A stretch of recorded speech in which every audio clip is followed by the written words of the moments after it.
Yeah, I think one of the things missing here that I think is really fascinating is there's not really a justification for the war that Trump has been able to give that's gotten the public on board. I mean, the highest percentage I saw was roughly like 35% of Americans approve it, but most polls have Americans coming in over 50% disapproval of the Yeah, war.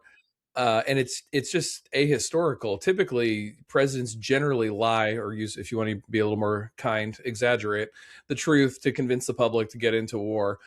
There's none of that even here. As after the war has started, he just has random lies and exaggerations that don't even try to together.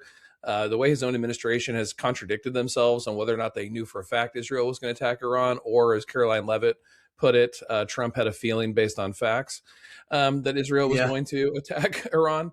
It's And really that's what he difficult said to. as well. He backed that up. I mean, first it was who they was it no, it was when Hegseth, it was Rubio first, right? Rubio who said, "Hey, we had to go in there because they were getting ready to," and he said, "No, I got a feeling, so I did it first." So, I mean, they backed that up. Yeah, and then now you see him. I think we all agree on this. Just the fact that he won't roll out ground troops means that's the real possibility. I don't think Trump would have a problem rolling out ground troops if there was no possibility of it. The fact that he won't just come Well, out and like say you that is said, some interesting to me. people will die. That, Mhm. so I don't see that. Yeah, I agree with you. I don't think that. I think him saying they are a possibility indicates that's a trial balloon, and he'll end up doing it.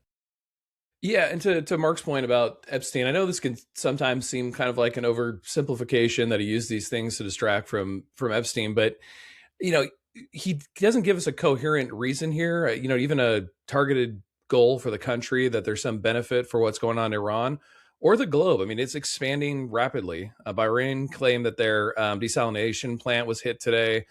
Norway had an explosion at a U.S. embassy. I guess there was little damage, but the whole region is in chaos and it's expanding. And Trump doesn't seem to have a plan or a justification for what's here. It's like truly like a madman's war. Well, he has given us 4 or 5 justifications for it, backed off from all of them. He has refused to answer that question. He has refused.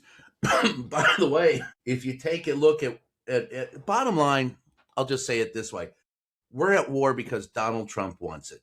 I think anything else that he decides after the fact, any reason that he gives after the fact, means nothing. He had a whim, and I know it's easy to say that, and very simplistic to say that he's trying to deflect from Epstein, but all of the decisions that he's made about this war are ridiculous.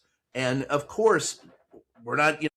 He doesn't want to talk about Epstein, and there's a lot to talk about Epstein. And as long as and I think at some point in time, and I honestly believe this from my sources inside the DoD, I think somebody said, "Look, if you're going to go to war in Minneapolis and kill American citizens, why don't you unite the American public and go to war somewhere else? We really hate Iran. We've been wanting Yeah. them for a while. Why don't you go kick their ass?" And I think that it's all a part of the plan of deflecting from Minneapolis, all of his failures inside the country, and of course the Epstein files. But I don't know.